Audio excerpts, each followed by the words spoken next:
Filannoo biyyaalessaa marsaa torbaffaa caamsaa 24 bariirraa eegalee geggeeffamu irratti mirga heera mootummaatiin kennameef fayyadamuun sagalee isaanii kennuuf qophii xumuruu jiraattonni magaalaa Dambidolloo dubbatan. Filannoo bara kana geggeeffamuu fi akka nama tokkotti sagalee kootiin biyya kana keessatti shoora qabaachuudhaaf qophiin irraa barbaadamu godhatin jira. Hardii koof harkaan ka'eera.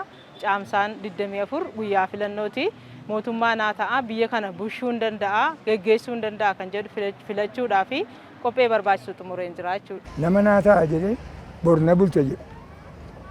Nama immoo anittaman hin ta'a jedhu filachuudhaaf qopheerra jira. Filannichi nagaa fi haqa qabeessa akka ta'uuf tumsaa taasisaa jiranis hanga filannichi xumuramutti kan itti fufan ta'us eeran jiraattonni. Karaa nagaatiin, karaa tasgabbii qabuun karaa nagaatiin akka inni nuuf raawwatu hawwiidha. Godina Qellem Wallaggaatti namoonni 600,000 fi 24,000 ol kaardii fudhachuun sagalee isaanii kennuuf caamsaa 24 abdiin eeggachaa jiru. Kanaafis meeshaaleen filannoo naannoo filannoo irraa gara buufataalee filannootti geejjibsiifamaa jiraachuus odeeffanne.